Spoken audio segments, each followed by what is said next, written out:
প্রিয় দর্শক, ইসলাম মানে শান্তি, কিন্তু শান্তির ধর্মের বাসিন্দারা আজ পৃথিবীতে সবচেয়ে বেশি অশান্তিতে আছে। যদি এই মুহূর্তে প্রশ্ন করা হয় বর্তমান পৃথিবীতে সবচেয়ে বেশি শোষিত কারা, কারা সবচেয়ে বেশি নির্যাতিত, কোন জাতি সবচেয়ে বেশি বঞ্চিত, অশিক্ষিতই বা কারা, কারা সবচেয়ে বেশি মার খায়, কারা সবচেয়ে বেশি ক্ষুধার্ত হয়ে অনাহারে মারা যায়?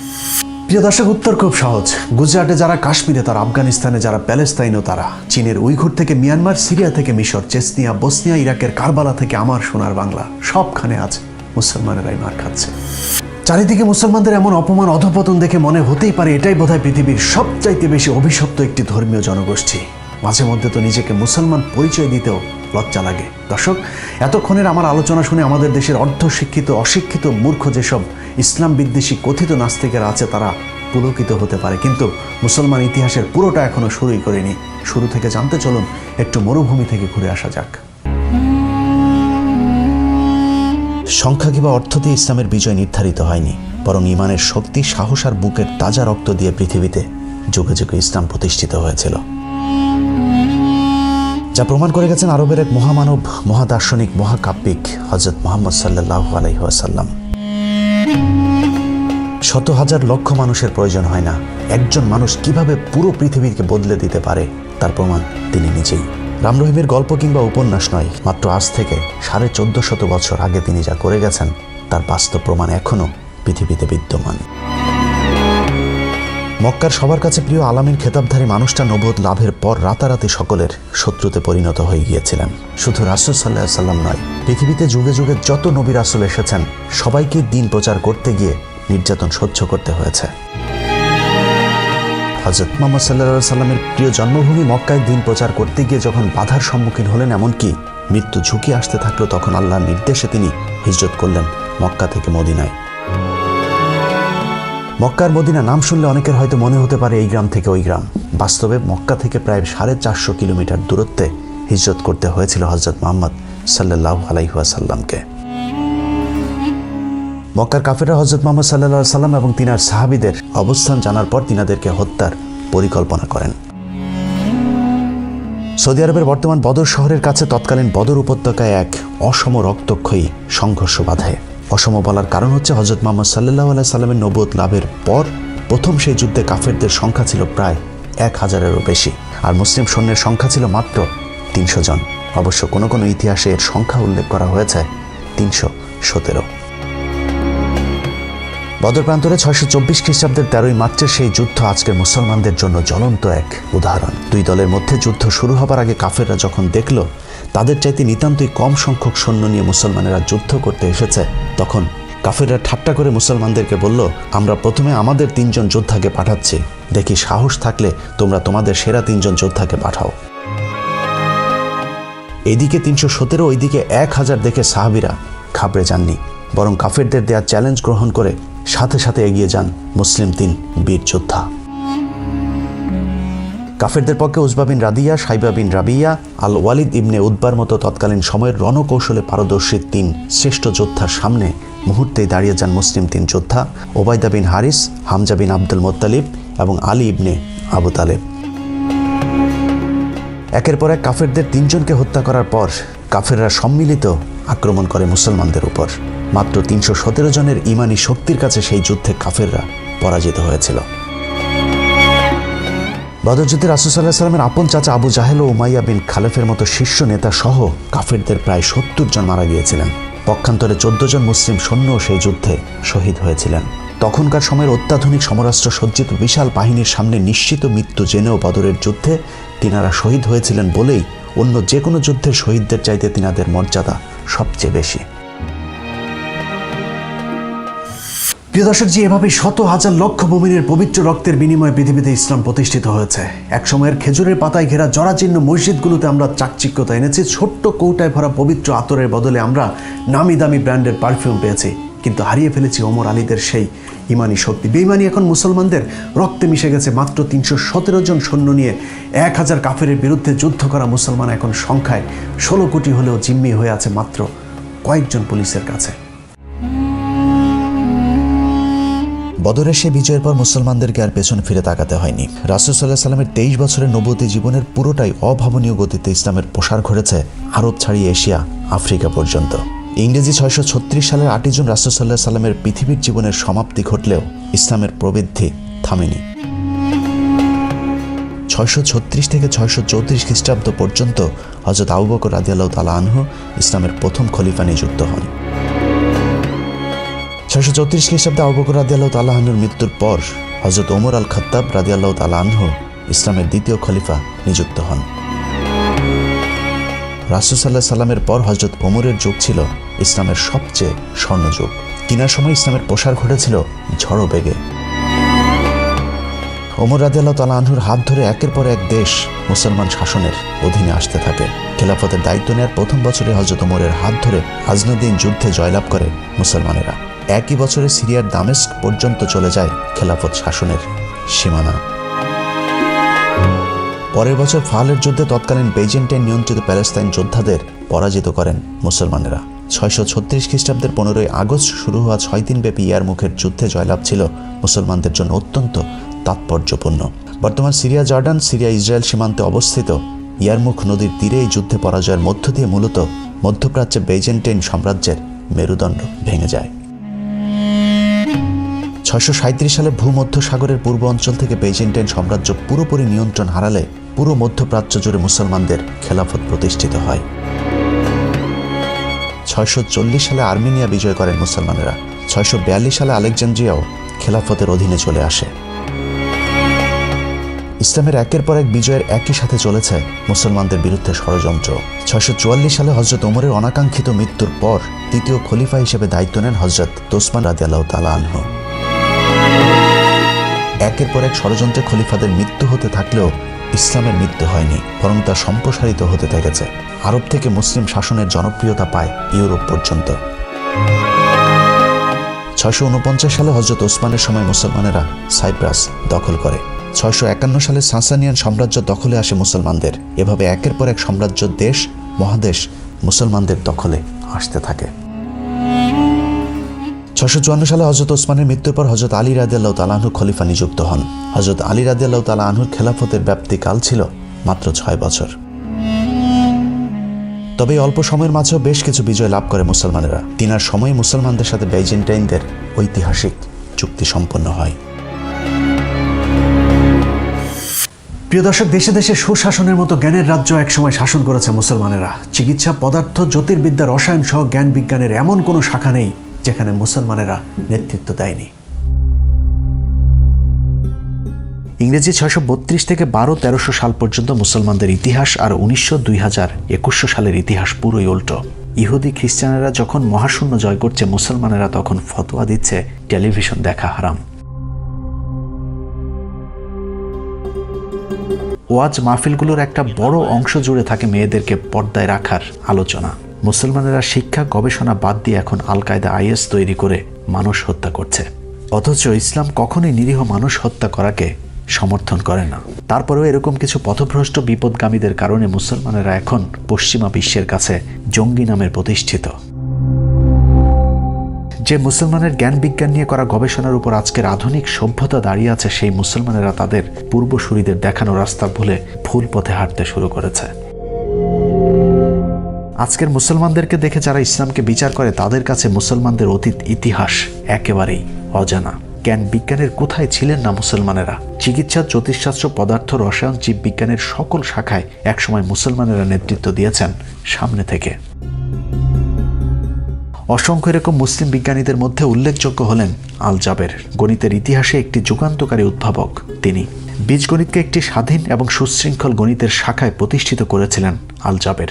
আল জাবের থেকেই অ্যালজেব্রা শব্দটিকে তিনি নিজেই নির্বাচিত করেছিলেন। এরকম অসংখ্য মুসলিম বিজ্ঞানী মনীষীর মধ্যে উল্লেখযোগ্য কয়েকজনের কথা একটু জেনে আসা যাক। জাবির ইবনে হায়ান, জাইবার নামেও তিনি পরিচিত। এই বিজ্ঞানীকে আরব রসায়নের জনক বলা হয়। অ্যালকেমি এবং ধাতব বিদ্যায়ও তিনার ভূমিকা ছিল অত্যন্ত গুরুত্বপূর্ণ। মোহাম্মদ ইবনে মুসা আল খোয়ারিজমি, পশ্চিমাদের কাছে যিনি অ্যালগরিথমি বা অ্যালগরিজিন নামে পরিচিত। তিনি প্রথম হিন্দি এবং আরবি ভাষার সংখ্যা এবং ইউরোপের গণিতে বীজগণিতের ধারণা প্রবর্তন করেছিলেন। তিনার আগে ইউরোপের গণিতে বীজগণিতের ধারণাই ছিল না। ইবনে ইসাক আল কিন্দি, আল কিন্দুস বা আল ক্যান্ডাস নামেও পরিচিত তিনি। তিনি আরব দার্শনিক এবং বিজ্ঞানী যিনাকে মুসলিম দার্শনিকদের মধ্যে প্রথম সারির একজন হিসেবে বিবেচনা করা হয়। থাবিত ইবনে কুররা, পশ্চিমাদের কাছে যিনি থিবিট নামে পরিচিত, তিনি আরব গণিতবিদ, চিকিৎসক এবং জ্যোতির্বিদ, যিনি টলেমিক সিস্টেমের প্রথম সংস্কারক এবং স্ট্যাটিক্সের প্রতিষ্ঠাতাও ছিলেন এই মুসলিম বিজ্ঞানী। আল ব্যাটেনি, আল ব্যাটেনিয়াস নামেও তিনি পরিচিত। আল ব্যাটেনি আরব গণিতবিদ, বিজ্ঞানী এবং জ্যোতির্বিদ, যিনি বছর ও বিভিন্ন ঋতুর নির্ধারণী বিদ্যমান মানগুলোকে প্রতিষ্ঠা করেছিলেন। আবু বকর আল রাজি, রাহেজ নামেও তিনি বহুল পরিচিত। পার্সিয়ান এই অ্যালকেমিস্ট এবং দার্শনিক ইতিহাসের অন্যতম সেরা চিকিৎসকদের মধ্যেও একজন ছিলেন। আবু নাসর আল ফারাবি, আল ফারাবিয়াস নামেও তিনি পরিচিত। মধ্যযুগের অন্যতম প্রধান চিন্তাবিদ, দার্শনিক এবং বিজ্ঞানীদের মধ্যে আল ফারাবি একজন। ইবনে আল হাইথাম, আল হাজার নামেও তিনি পরিচিত। আরবের এই জ্যোতির্বিদ এবং গণিতবিদ অপটিক্সের নীতি এবং বৈজ্ঞানিক পরীক্ষাগুলোর ব্যবহারে গুরুত্বপূর্ণ অবদান রেখেছিলেন। ইবনে সিনা, অ্যাভিসিনা নামেও তিনি পরিচিত। মুসলিম চিকিৎসকদের মধ্যে অন্যতম একজন বিজ্ঞানী। পার্সিয়ান এই দার্শনিক এবং বিজ্ঞানী চিকিৎসা শাস্ত্রের জন্য বিশেষভাবে বিখ্যাত। বিশেষ করে আজকের আধুনিক চিকিৎসা শাস্ত্রে ইবনে সিনার অবদান অপরিসীম। ওমর খাইয়াম, পার্সিয়ান গণিতবিদ, জ্যোতির্বিদ এবং কবি। বৈজ্ঞানিক কৃতিত্ব এবং রুবায়াতের জন্য তিনি বিখ্যাত হয়ে আছেন। ইবনে জোহর বা অ্যাভেনজোয়ার নামেও পরিচিত তিনি। আরবের চিকিৎসক এবং সার্জন। তার প্রভাবশালী বই আল তাইসির ফিল মুদাওয়াত ওয়াল তাদবির থেরাপিউটিক্স এবং ডায়েট সম্পর্কিত প্রথম লেখা বই। ইবনে রুশদ বা অ্যাভারোয়েস নামেও পরিচিত। আরবের এই দার্শনিক এবং পণ্ডিত, যিনি অ্যারিস্টটলের বেশিরভাগ রচনা এবং প্লাটোর প্রজাতন্ত্রের একাধিক সংক্ষিপ্ত সার এবং ভাষ্য তৈরি করেছিলেন। ইবনে বাতুতা বা শামস আদ-দিন নামে পরিচিত মুসলিম এই বিজ্ঞানী। ইতিহাসের অন্যতম বিখ্যাত ভ্রমণ সম্পর্কিত বই রিহলাহ লিখেছিলেন ইবনে বাতুতা। ইবনে খালদুন, আরবের বিখ্যাত ইতিহাসবিদ, ইতিহাসের প্রথম দিককার নন আল-ইগ্রেজিয়াস দর্শনগুলোর মধ্যে একটি বিকাশ করেছিলেন। আধুনিক ইতিহাস, সমাজবিজ্ঞান এবং অর্থনীতির অন্যতম অগ্রণী আবিষ্কারক হিসাবে তিনি বিবেচিত। ইবনে আল বাইতার, মধ্যযুগে ইসলামিক চিকিৎসকরা যে পদ্ধতিগুলি আবিষ্কার করেছিলেন, তিনি তাদেরই মধ্যে অন্যতম একজন। এরকম অসংখ্য মুসলমান বিজ্ঞানীদের গবেষণার উপর আজকের আধুনিক সভ্যতা দাঁড়িয়ে আছে, কিন্তু শুধুমাত্র মুসলমান হবার কারণেই তাদের নাম নিশানা পর্যন্ত মুছে ফেলার চেষ্টা করা হচ্ছে। ঠিক যেভাবে আদম থেকে অ্যাডাম, ইব্রাহিম থেকে আব্রাহাম হয়েছে। লম্বা একটা সময় ধরে মুসলমানেরা জ্ঞান বিজ্ঞান থেকে দূরে থাকার কারণে আমরা তাদের নাম পর্যন্ত ভুলে যেতে বসেছে। মাঝে মধ্যে ইসলাম বিদ্বেষী নাস্তিকদের কাছে শুনতে হয় মুসলমানেরা অশিক্ষিত বর্বর একটি জাতি। বর্তমান পৃথিবীর মুসলমানদের সবচেয়ে বড় শত্রু পাশের দেশ ভারত, যাদের অর্ধেক মানুষের স্যানিটাইজেশন সুবিধা নেই, অথচ শুধুমাত্র পারমাণবিক ক্ষমতার কারণে বিশ্বের দ্বিতীয় পরাশক্তি চীনের সাথে লড়াই করার সাহস দেখাচ্ছে এই ভারত। হাস্যকর বিষয় হলো যে পারমাণবিক শক্তির দাপটে ভারত, চীন এবং পাকিস্তানের সাথে যুদ্ধ করার সাহস দেখায় সেই পারমাণবিক শক্তি অর্জনের একচ্ছত্র কৃতিত্ব একজন মুসলমানের, যার নাম এপিজে আবুল কালাম আজাদ। প্রিয় দর্শক, আজ আর সেদিন নেই। মুসলমানেরা আজ পৃথিবীর সবচাইতে পিছিয়ে পড়া জাতি। ইসলামী আদর্শ আর জ্ঞান বিজ্ঞানের বাইরে গিয়ে মুসলমান নেতারা আজ নারী, গাড়ি, বাড়ি নিয়ে পাড়ি দিয়েছে অজানা এক গন্তব্যের দিকে। একসময়ের জ্ঞান বিজ্ঞানে নেতৃত্ব দেওয়া মুসলমানেরা এখনও তরবারি দিয়ে পৃথিবী জয়ের ইতিহাস নিয়েই আত্মতুষ্টিতে ভুগছেন। কিন্তু এতদিনে পৃথিবী যে কোথায় চলে গিয়েছে তার কি কোনো খবর আছে? তরবারি দিয়ে জেহাদ করার দিন শেষ। এখন পৃথিবী চলে বুদ্ধির জোরে, প্রযুক্তির জোরে। ছোট্ট একটি ইহুদি রাষ্ট্র পুরো আরবের মুসলমানদেরকে শাসন করে চলেছে। অন্যদিকে তেল আর স্বর্ণ বিক্রি করে খাওয়া আরবরা এখন পৃথিবীর সবচেয়ে অলস আর মূর্খ জাতি। উপমহাদেশের মুসলমানদের অবস্থাও একই রকম। ব্রিটিশরা ভারত উপমহাদেশে আসার পর হিন্দুরা যখন ইংরেজি শিখে অফিস আদালতগুলোতে চাকরি শুরু করলো, তখন মুসলমানদের ধর্মীয় নেতারা ফতোয়া দেওয়া শুরু করলো ইংরেজি শিখলে নাকি মুসলমানেরা সব কাফের হয়ে যাবে। সেখান থেকে আমাদের অধঃপতন শুরু। মোল্লারা শেষ পর্যন্ত মাদ্রাসার শিক্ষা ব্যবস্থা পেয়েছে, কিন্তু সেই সব শিক্ষা ব্যবস্থা আধুনিক শিক্ষা থেকে অনেক দূর পিছিয়ে। ঘরের মধ্যে টিভি ঢুকাইছেন, টিভি দেখা হালাল না হারাম? মাত্র কিছুদিন আগে টেলিভিশন দেখা ফতোয়া দেয়া মোল্লারা এখন টেলিভিশনের নিয়মিত অতিথি। ইজতেমার মাঠে ক্যামেরা ঢুকতে না দেয়া তাবলীগের লোকেরা এখন সাংবাদিক ডেকে সংবাদ সম্মেলনও ঘটছে। নির্বাচনে অংশ নেয় জামাতকে কাফের ফতোয়া দেয়া পীর সাহেবেরাও এখন হাত পাখা মার্কায় নির্বাচনে প্রতিদ্বন্দ্বিতা করছেন। আমেরিকার বিরুদ্ধে সোশ্যাল মিডিয়াতে জেহাদ করা মৌলভীরা হয়তো জানেনই না ফেসবুক, ইউটিউবে সবকিছুরই নিয়ন্ত্রক আমেরিকা। সুতরাং জেহাদের চিন্তা বাদ দিয়ে মুসলমানদের উচিত নিজেদেরকে আগে সংশোধন করা। বাংলাদেশের মতো 85% মুসলমান অধ্যুষিত একটি দেশ, যে দেশের সংবিধানের প্রস্তাবনায় বিসমিল্লাহির রহমানুর রাহিম লেখা আছে। আছে খাতা কলমে রাষ্ট্রধর্ম ইসলামও, কিন্তু মুসলিম এই দেশে আজ মানুষকে নামাজ পড়তেও বাধা দেওয়া হয়। অথচ আমেরিকার এমন একটি মসজিদও নেই যেখানে তারাবির নামাজ বন্ধ করা হয়েছিল। অতএব মুসলমানদের শত্রু এখন আমেরিকা না, বরং মুসলমানেরা এখন মুসলমানদের সবচেয়ে বড় শত্রু। আমরা যারা মসজিদে আকসাতে ইসরায়েলি বাহিনীর হামলার বিরুদ্ধে কথা বলছি তারা হয়তো ভুলেই গিয়েছি মাত্র কয়েকদিন আগে বাইতুল মোকাররমের ঠিক একই কায়দায় হামলা করেছিল আওয়ামী লীগের সন্ত্রাসী বাহিনীরা, অথচ তারাও তো নামে মুসলমান।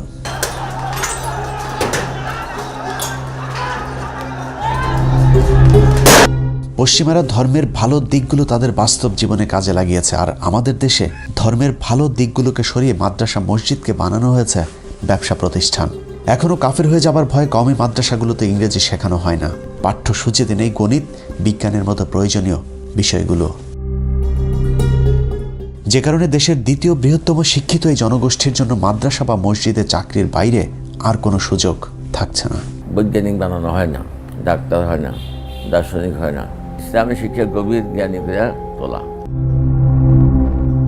চাকরির মতো রাজনৈতিক ক্ষেত্রেও তারা কতটা পিছিয়ে তার নজির হেফাজতের বর্তমান অবস্থা। ভারতীয় গোয়েন্দা সংস্থা রয়ের ডিভাইড অ্যান্ড রোল পদ্ধতিতে বাংলাদেশের মুসলমানদেরকে ধ্বংসের যে মিশন হাতে নেওয়া হয়েছিল তা হয়তো তারা বুঝিয়ে উঠতে পারেনি। মিথ্যা বানোয়াট অভিযোগ তুলে জামায়াতে ইসলামের নেতাদের যখন হত্যা করা হয়েছিল তখন হেফাজত মনে মনে খুশি হয়েছিল ধর্মীয় মাঠে একক রাজত্ব করবার আশায়, কিন্তু জামায়াতের দিন শেষ, হেফাজতের বাংলাদেশ। এ অবস্থা খুব বেশি দিন টেকেনি। জামায়াত ইসলামীর এখন নামগন্ধ নাই, এটা অসল হইয়া গেছে, এটা চলে না। রয়ের খেলা যে তখনও শেষ হয়নি এটা বুঝতে মাওলানা শফিদের যতদিন লেগেছে ততদিনে অনেক দেরি হয়ে গিয়েছে। একসময়ের মাওলানা শফির বন্ধু সরকার আর এখন কওমিদের কথা শোনে না, বরং কওমিরাই মধ্যরাতে সরকারের দরজায় গিয়ে প্রাণ ভিক্ষা চাইতে ব্যস্ত। সরকারের মাত্র কয়েকদিনের অত্যাচার আর নির্যাতন থেকে বাঁচার জন্যে হেফাজতের অনেক নেতাই এখন পদত্যাগ করতে শুরু করেছে, কিন্তু তাতেও খুব একটা লাভ হচ্ছে না। এর জন্য যতটা না ইসলাম বিদ্বেষী আওয়ামী সরকার দায়ী, তার চেয়েও বেশি দায়ী আলেমদের একাংশ, কারণ তারা শত্রু আর বন্ধু চিনতে ভুল করেছিল। হেফাজতের 5ই মের ঘটনার পর আল্লামা শফিকে নিয়ে প্রকাশ্যে মিথ্যাচার করেছিল কথিত প্রধানমন্ত্রী শেখ হাসিনা। এছাড়া তাকে নিয়ে কুরুচিপূর্ণ বক্তব্য দিয়েছিল মাদার অফ মাফিয়া। সেই সময়টাই ছিল বাংলাদেশে ইসলামী দলগুলোর জন্য টার্নিং পয়েন্ট। হেফাজতের কয়েকশো এতিম অসহায় শহীদের বিচার তো দূরের কথা, এখন পর্যন্ত আনুষ্ঠানিকভাবে সেই রাতে শহীদদের পূর্ণ সংখ্যাও প্রকাশ করেনি হেফাজত। উল্টো ফরিদউদ্দিন মাসুদের মধ্যস্থতায় শেখ হাসিনার কাছে মাত্র 15 কোটি টাকায় বিক্রি হয় শফিপুত্র আনাস মাদানী, মুফতি ফায়জুল্লাহ সহ হেফাজতের প্রভাবশালী কয়েকজন নেতা। বাবুনগরী কাশেমী সহ কয়েকজন নেতা অনড় থাকলেও তাতে লাভ হয়নি। বাবুনগরী পন্থীদের বাদ দিয়ে কওমি সনদের নামে 5ই মের শহীদদের সাথে চরম বেইমানি করে খুনি হাসিনার সাথে হাত মেলায় শফি। তারপর থেকে কওমিপন্থী আলেমরা সরকারকে নিজেদের লোক ভাবতে শুরু করে, যে কারণেই নিয়মিত সরকারের গোয়েন্দা সংস্থাগুলোর সাথে যোগাযোগ রেখে ব্যালেন্স করার চেষ্টা করেছে তারা। এই মূর্তি সংস্কৃতিকে রুখে দেওয়ার জন্য গোটা বাংলাদেশ ব্যাপী তাওহীদি জনতা আবার শাপলা চত্বরে যাবে। কওমি আলেমদের বক্তব্যগুলো কখনো খুব গরম হয়েছে, আবার কখনো নরম। আমরা ডাক দেব বঙ্গবন্ধুর কন্যা শেখ হাসিনাকে ঘুম থেকে জাগ্রত করবার ডাক। মামুনুল হকেরা নরম থেকে গরম হলেও ভারতীয় ভ্যারিয়েন্ট হাসিনা সুযোগের অপেক্ষায় ছিলেন। অন্যদিকে মামুনুল হকের বিশ্বাস ছিল সরকার তো তাদেরই লোক, যে কারণে দেশের চরম মুহূর্তেও জনৈক নারীকে নিয়ে রিসোর্টে যেতেও সাহস পেয়েছেন। ভেতরে ভেতরে সরকারের জালে যে তারা বন্দী হয়েছে সেটা হয়তো তারা নিজেরাই জানতো না। মামুনুল হকের দ্বিতীয় স্ত্রী কিংবা অবৈধ এক নারীর সাথে রিসোর্টে সময় কাটানোকে কেন্দ্র করে সংসদে পর্যন্ত আলোচনা হয়েছে। যত অপবিত্র কাজ করে আজকে ধরা পড়ে সোনারগাঁয়ে একটা রিসোর্টে, এখন সেটা ঢাকার জন্য নানা রকমের চেষ্টা। পার্লারে কাজ করে এক মহিলা। বিষয়টি দেখে মনে হয়েছে মামুনুল হক বাংলাদেশের একমাত্র প্রাণী যে কিনা এমন জঘন্য অপরাধ করেছে, অথচ যেই সংসদে দাঁড়িয়ে হাসিনা মামুনুল হকের বিরুদ্ধে কথা বলেছে সেই সংসদেই নারীবাজের অভাব নেই।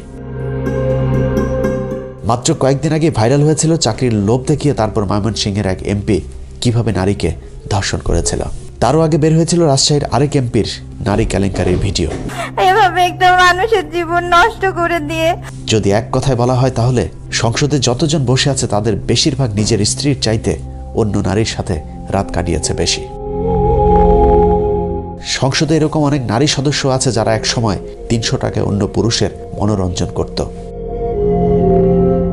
যে মিডিয়া মামুনুল হকের গোপন স্ত্রীদের তল্লাশিতে ব্যস্ত তাদের এরকম অনেক অশ্লীল কার্যকলাপের নমুনা সোশ্যাল মিডিয়াতে ছয়লাভ। মামুনুল হককে নিয়ে সবচেয়ে বেশি সোচ্চার থাকা মিথিলা ফারজানার সাথে মোজাম্মেল বাবুর অন্তরঙ্গ ছবিও ফাঁস হয়েছে অনেক আগেই। তারপরেও তাদের বিরুদ্ধে কোনো ব্যবস্থা কি এখন পর্যন্ত নেওয়া হয়েছে? অথচ মামুনুল হকের এক ঘটনাকে কেন্দ্র করে হেফাজতের শীর্ষ সব নেতাদেরকে আটক করা হয়েছে। যদি মনে করা হয় ধর্মীয় নেতা বলে তাদের বিরুদ্ধে ব্যবস্থা নেওয়া হয়েছে, সেটাও সঠিক নয়। কারণ চরমনাইপন্থী দুই কথিত আলেম হাফিজুর ও মিসবাহ দুজনেই অন্যের বউকে নিয়ে অনৈতিকভাবে সংসার করছে, কিন্তু তাদের বিরুদ্ধে সরকার নীরব। কারণ চরমনায় এখন সরকারের টোপ গেলা পরের শিকার। চরমনাইরা মনে করছে গোয়েন্দা সংস্থাগুলো তাদের আগামী নির্বাচনে প্রধান বিরোধী দল বানাবে, কিন্তু তাদের মনে রাখা উচিত মামুনুল হকের ঘটনা একটি উপলক্ষ মাত্র। বাংলাদেশকে ধর্মহীন রাষ্ট্র বানানোর পরিকল্পনা হাসিনা অনেক আগেই হাতে নিয়েছে। সেখানে চরমনায়েরও জায়গা হবে না আজ হোক বা কাল। কারণটা মনে রাখতে হবে, হানাফি, শাফি, আহলে হাদিস, আহলে সুন্নাত নয়, ভারতের টার্গেট বাংলাদেশের মুসলমান। এক এক করে আমরা সবাই মার খাচ্ছি, কিন্তু একসাথে রুখে দাঁড়ানোর জ্ঞান কিংবা সাহস কোনোটাই আমাদের নেই, যে কারণে সামনের দিনগুলো বাংলাদেশের মুসলমানদের জন্য আরো বেশি ভয়ঙ্কর হয়ে উঠতে পারে। প্রিয় দর্শক, কেন এমন হলো? কেন মুসলমান মার খায়? কেন মুসলমান না খেয়ে মারা যায়? মাত্র 317 জন দিয়ে পৃথিবী জয় করা মুসলমানের সংখ্যা এখন 250 কোটি, যা পৃথিবীর দ্বিতীয় বৃহত্তম ধর্মীয় জনগোষ্ঠী। সংখ্যায় বেড়েছে কিন্তু হারিয়েছে সাহস। এক মুসলমান আজ আরেক মুসলমানের বিপদে বুক পেতে দিতে ভয় পায়, সুখ পায় অন্য মুসলমানের অসুখে। মুসলমানেরা আজ পৃথিবীতে সবচাইতে মুসলমানদের বড় শত্রু। নিজেদের এমন করুণ অধপতনের জন্য আমরা নিজেরাই দায়ী। কারণ সুন্নাত মানে আমরা এখন শুধু 4 বিয়ে করাকেই বুঝি, কিন্তু ইসলাম প্রতিষ্ঠার জন্য নিজের দাঁত ভাঙাও যে একটা সুন্নাত, সেটা আমরা ভুলে গিয়েছি। ইসলামের জন্য নিজেদের জীবন বিলিয়ে দিতে। আল্লাহর ঘর মসজিদ তৈরি করবার জন্য আমরা এখন ভিক্ষা করে টাকা তুলি, কুরবানির পশুর চামড়া তুলি আমাদের সন্তানদেরকে ইলমের দিন শিক্ষা দেবার জন্য। কিন্তু কখনো কি চিন্তা করেছেন, যেই দেশে শত শত হাজার হাজার প্রতিষ্ঠান সরকারের টাকায় চলতে পারে, সেই দেশে কেন মসজিদ মাদ্রাসা ভিক্ষা করে তারপর চলতে হবে? ভিক্ষা করে পৃথিবীতে ইসলাম প্রতিষ্ঠিত হয়নি। ভিক্ষা করে হয়তো কোনো রকম বেঁচে থাকা যায়, কিন্তু নিজের পূর্ণ অধিকার প্রতিষ্ঠায় লড়াই করতে হয়। তার জন্য প্রয়োজন ঐক্য। কে কোথায় হাত বাঁধে, কে বিশ্বাস করে কোন মাঝহাবে, কে হেফাজতি, কে জামাতি, এসব নিয়ে তর্ক করার সময় এটা না। 16 কোটি মুসলমানের দেশে রমজান মাসে বন্ধ হয়ে যাওয়া মসজিদ মাদ্রাসা যদি খুলতে হয়, তাহলে তালা ঝুলাতে হবে অত্যাচারী শাসকের হাতে। বর্তমান শ্বাসরুদ্ধকর পরিস্থিতি থেকে হতাশ হবার কিছু নাই। মুসলমান হয়ে জন্মেছে, আর আমরা তো জন্মগতভাবেই সৌভাগ্যবান। ভারতীয় দালাল নব্য ফেরাউন হাসিনার বিরুদ্ধে এই যুদ্ধে সাময়িক পরাজিত মনে হতে পারে, কিন্তু শেষ হাসি তো আমাদেরই। কারণ আল্লাহ কোরআনে কথা দিয়েছেন, নিরাশ হও না, যদি তুমি মুমিন হও, বিজয় সুনিশ্চিত। আল্লাহ হাফেজ।